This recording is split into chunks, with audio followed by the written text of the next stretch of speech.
banyak orang ya kan, nggak hanya entertainer tapi juga ada pengusaha juga ya kan, dan beberapa profesional. Dan karena kita terbiasa di lingkungan profesional, jadi ya mau bentuk orang itu kayak gimana pun, kayak songkang sekalipun juga kita harus profesional gitu kan. Masa kita harus nyinyir, harus judes, harus ketus, kan enggak gitu dong. Kita harus profesional. Bisnis kan ya emang harus ramah. Iya, dan nggak langsung harus suka juga. Nggak langsung harus suka juga dong. Berarti saat itu yang gue tangkep adalah lu biasa aja. Biasa aja, objektif banget. Yang aku lihat ya murni bagaimana peluang bisnis itu, kemudian juga potensinya seperti apa gitu.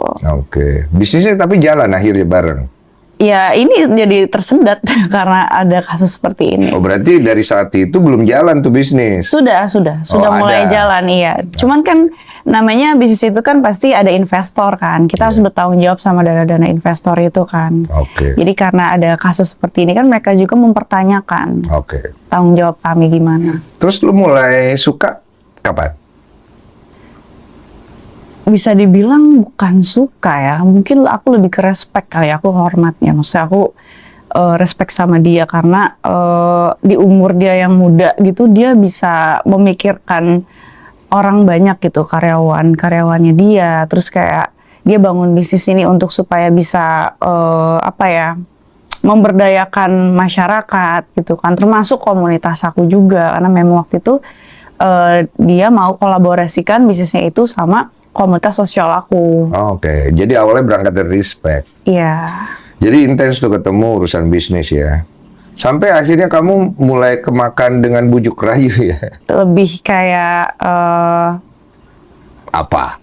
Kayak misalnya kita mau mengajukan bisnis nih, pasti kan ada proposalnya dong. Kenapa orang harus menerima bisnis kita gitu kan? Betul. Nah dia itu mengajukan itu, maksudnya kayak aku standar aku kan, punya bisnis, aku punya udah settle segala macam, terus dia juga udah ketemu sama anak-anak dan gampang apet sama anak-anak. Dan kebetulan aku juga memang beberapa lama sebelumnya itu sempet taruh sama orang tapi gagal. Jadi kalau orang bilang kenapa nggak istiqoroh dulu dalam Islam itu kan harus istiqoroh dulu ya sebelum kita mengambil keputusan. Aku udah istiqoroh dari sejak selesai masa iddah. Dari sejak selesai masa iddah sama yang sebelumnya. Tapi istiqoroh ini bukan cuma tentang jodoh ya kok.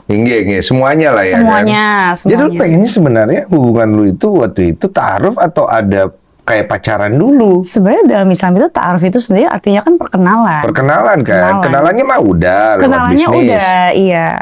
Gitu. Tapi karena aku ngelihat dia, salahnya aku nggak nanya dia.